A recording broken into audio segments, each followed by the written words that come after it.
Bache, we are going to discuss few numericals on current electricity, the topics, whatever we have discussed till now. First question has been taken from your NCRT book only. 6 lead acid type secondary cells. Secondary cells, you should be knowing the difference between primary cells and secondary cells. Primary cells, of course, they cannot be recharged, like we have said, dry cell or like Lenz cell, Daniell cell, we will be using in the lab. Secondary cells, which are rechargeable cells, which are used in your inverter batteries. When there is no electric current, then that DC is getting back converted into AC.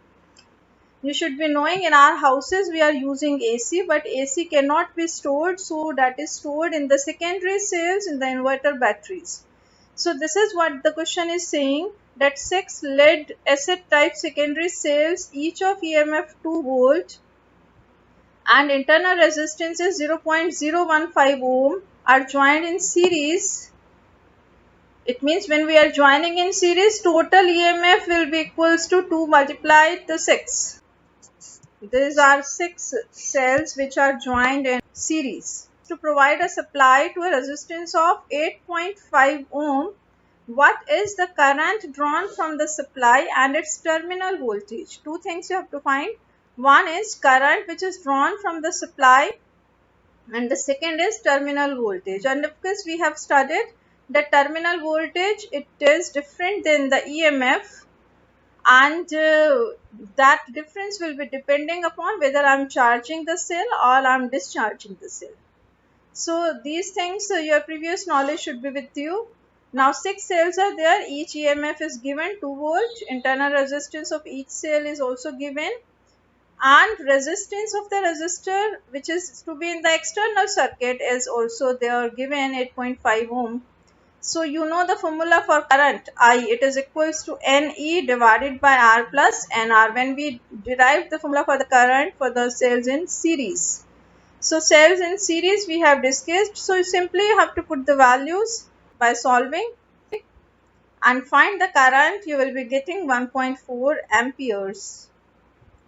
And when current is known, then the terminal voltage which is across the resistor, that is given by simply V equals to IR, because this is across the resistor they are asking the terminal voltage. So terminal voltage can be across the cell, that can be a question. Then they will mention that you have to find during charging or during discharging.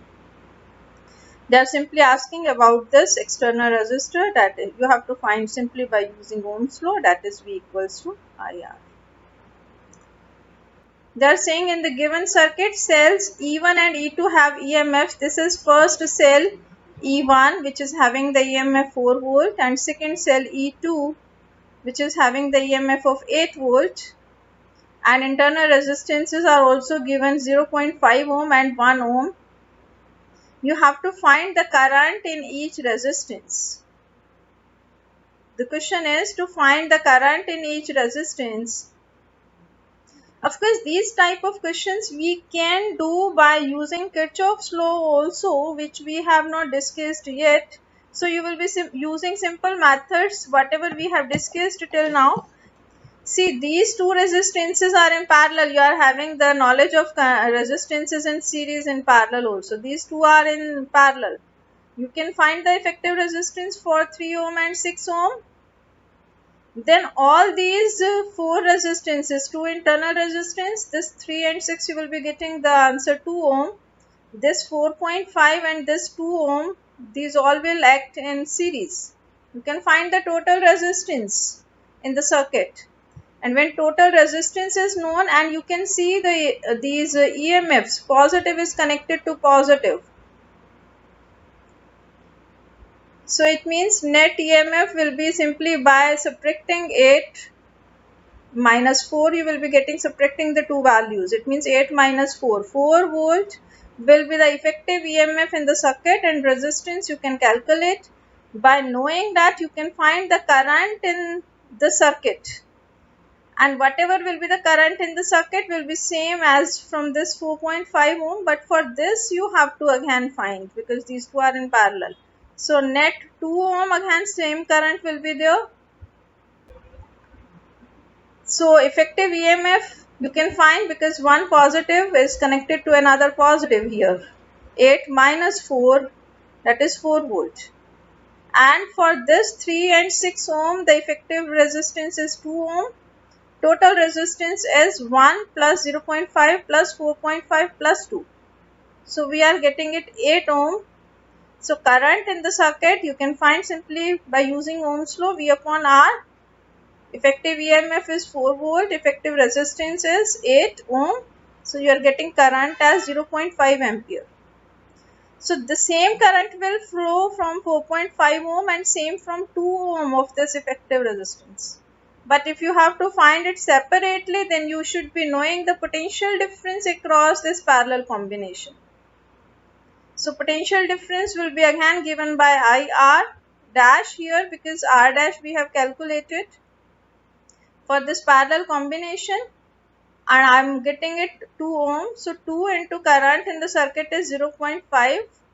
So I am getting 1 volt as the potential difference across this parallel combination, and then current you can find through 3 ohm, that is V dash upon R1, that is 1 by 3 amperes. Similarly from here also 6 ohm you can find 1 V dash upon R2, R2 is 6. So you will be getting 1.6 ampere. So again you are able to find the current. Basically you have to use Ohm's law, but you should be at the same time having the knowledge of EMFs. So, and of course the combination of resistances. So all this knowledge, whatever we have discussed in the lectures, that should be there with you. This question has been taken from the previous year CBSE papers. So these type of questions can be asked in CBSE. Next question. Here a 20 volt battery of internal resistance 1 ohm. This is a diagram, circuit diagram is there with you. 20 volt and 1 ohm is the internal resistance, is connected to 3 coils of 12 ohm, 6 ohm and 4 ohm in parallel like this. Current is, direction is given, current is flowing like this in the circuit. So these 3 resistances are in parallel. So you can find the effective resistance of this. And then the effective resistance will come in series with another cell, this external resistance 5 ohm. But you see again positive of this battery is connected with a reversed battery. It means this positive again with the positive, not with the negative. If I am making a battery, then positive, negative, positive, negative. It means negative goes to the positive in series if I connect, as I explained in the first question. Now they are doing it otherwise. So what it is that they are connecting it with the reversed battery of EMF 8 volt and internal resistance 2 ohm. You have to again calculate the current in each resistance and terminal potential difference across each battery. Now you have to find across the battery. Earlier previous question, that was terminal potential difference across the resistor. You should be knowing that terminal potential difference can be found across the battery, across any other part of the circuit as well. So you have to see to the question very carefully what they are asking about. So again you people can work these resistances in parallel, you can solve, then you can take the net resistance in the circuit, net EMF again 20 minus 8, 12 volts will be the net EMF. So current in the circuit can be calculated easily. Then you have to again go for finding the current in different resistances, similar to the previous question. Effective resistance for this parallel combination, simply 1 upon R1 plus 1 upon R2 plus 1 upon R3. I am getting it 6 by 12, which is 1 by 2. So R dash I am getting 2 ohm. Total resistance R double dash I am writing 1 plus 2 plus 2 plus 5. So you are getting it 10 ohm. Net EMF is 12 volt. So current will be simply V upon R. So 12 upon 10 means 1.2 amperes. This is the current in the circuit which is flowing in the clockwise direction. You can see in the circuit. So potential difference across this parallel combination, that will be again given by V dash equals to I R dash. I is 1.2 and R dash is 2 ohm. So you are getting 2.4 volt. So you can find the current through the 12 ohm, that is 2.4 divided by 12, we are getting 0.2 amperes. For through 6 ohm, if you have to find, that is 2.4 divided by 6, that is 0.4 amperes. And when you have to find through 4 ohm, that is 2.4 divided by 4 means 0.6 amperes. And when you have to find the terminal potential difference across 20 volt EMF cell that is getting discharged, current is flowing through it, so the terminal potential difference V dash is given by E minus IR, formula for discharging of the cell. That is 20, I is 1.2 and small r internal resistance is given 1 ohm, so you will be multiplying 1.2 with 1. That is answer you are getting 18.8 volt. That is the terminal potential difference across 20 volt. And when you have to find terminal potential difference across 8 volt, that is getting charged because opposite way the current is getting into it. So you will think the formula E dash plus IR, plus sign has to be used.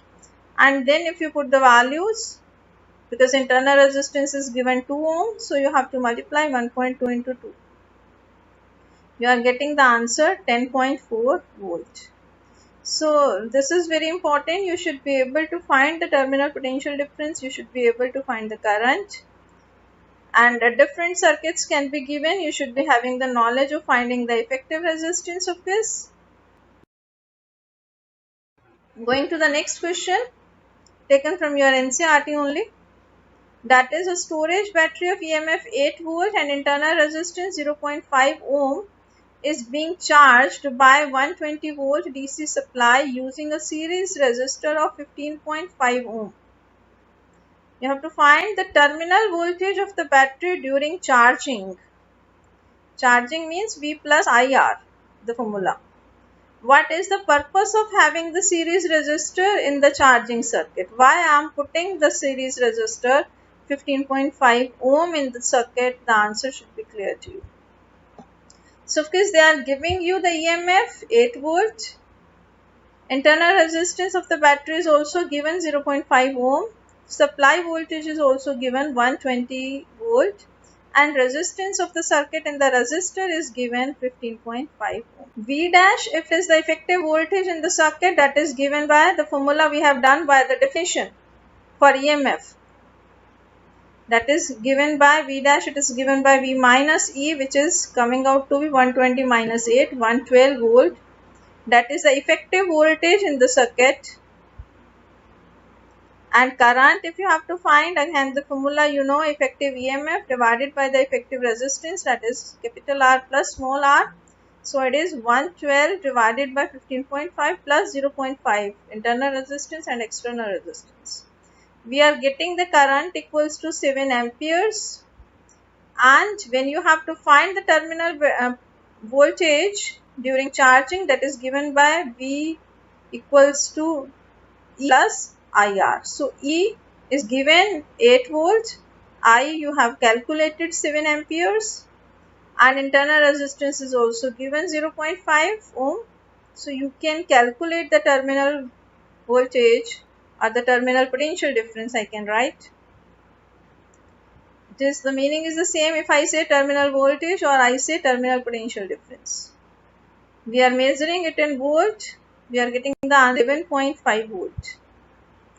Now, if I am not putting any series resistance in the circuit, then it means current drawn can be more even, so that can damage the circuit. So we simply want to protect the circuit, and you can say for protecting the circuit or to limit the value of current which should pass through the circuit, we are putting a series resistor. Because if we are not putting a series resistor, then any amount of current can flow. So you should be able to get that. The number density of free electrons in a copper conductor is given 8.5 into 10 to the power 28 per meter cube. How long does an electron take to drift from one end of the wire 3 meter long to the another end? It means it has to move the length 3 meter. Area of cross section of the wire is given to 2 into 10 to the minus 6 meter square. and it is carrying a current of 3 amperes. So these many things are given to you in the question. Small n, that is number density, number of electrons per unit volume of this. Length is given. Electronic charge, you know the value, 1.6 10 to the minus 19 coulomb. Area of cross section is given. Current is also given. And you know the formula for drift velocity and current relationship is known to you. That is I is equals to NEAVD. And VD is what? That is length upon time. So if you put the value, you can get the expression for the time taken, which is being asked in the question, how long, it means how much time it takes. So you have to find the time. So time is given by NEA capital L divided by I, current. So all the values are given to you. You can put the values and you can verify the results. I'm getting time equals to 2.7 into 10 to the power 4 second. So this much time is required for the electrons to drift. Of course, you know electrons, they get drifted in a direction opposite to the current. That is the electronic current. Electrons, they form electronic current, while the conventional current is always from positive of the battery towards negative. That is the conventional current, which is the direction of the current which we take for dealing in the circuits. So these are the questions I have selected for you. Of course, there is no end for the things. You can do more questions by your own and come up with the results, but keep doing with the thing. Thank you.